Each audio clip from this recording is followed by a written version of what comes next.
I mentioned to you and to other panelists here, the mission of the university administration is to enthrone a system of efficiency and effectiveness at all times in order to keep the university, to maintain the functionality of the university. But as to the regulatory ecosystem, government is ever responsive through the provisions of the National Universities Commission. So we establish we lay down the minimum standards,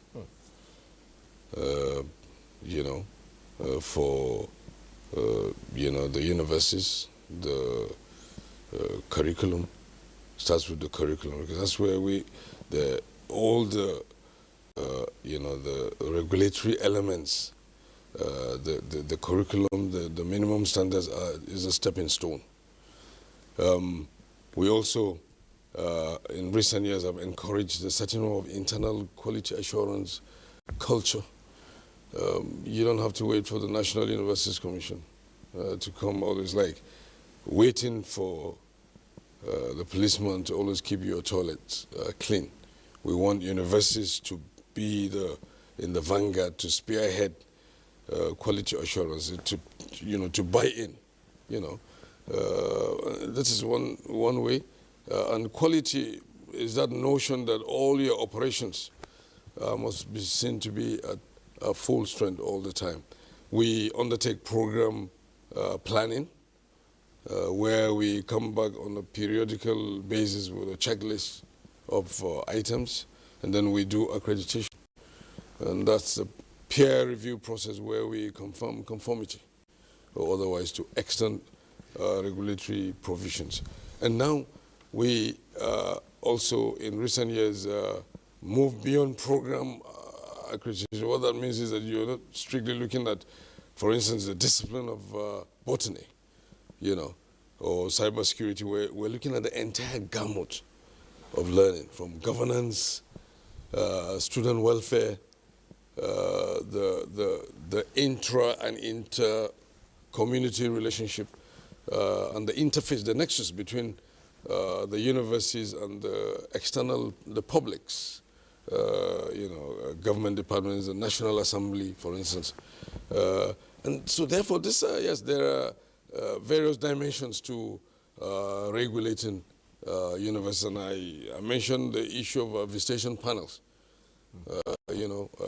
Every other 5 years, we also, during the course of the evolution of the NUC, we have undertaken forensic audit of certain universities. And one thing I want to assure is that NUC, or Nigeria, has one of the most robust regulatory ecosystems in Africa. In fact, we have had a few African countries come to understudy what we do, because there are definite consequences for persistent non-performance. If there are established, situations that will, impinge on the ability of the system to run normally, we will,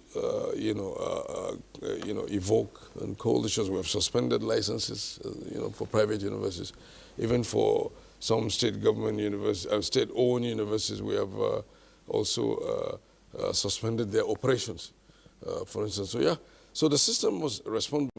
Even as a university entity, there are enough laws, believe me, enshrined in the enabling acts of the respective universities to nip things in the bud.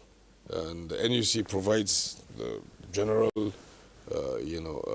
supervisory role, but every university has its own, laws to make sure that there are checks and balances, from the Board of Trustees in the case of private universities, to the Governing Council, to the University Senate, and you heard Honorable Fulata say that he was elected to be a member of congregation to represent a particular interest section, that will exert pressure, like a pressure group on on good governance and the fact that the university must be seen to be operating at full strength. So yeah, government is ever responsive, and as you can see, in some of the cases we have listed, government has had to rise to the occasion, right. So that in order to nip things in the bud.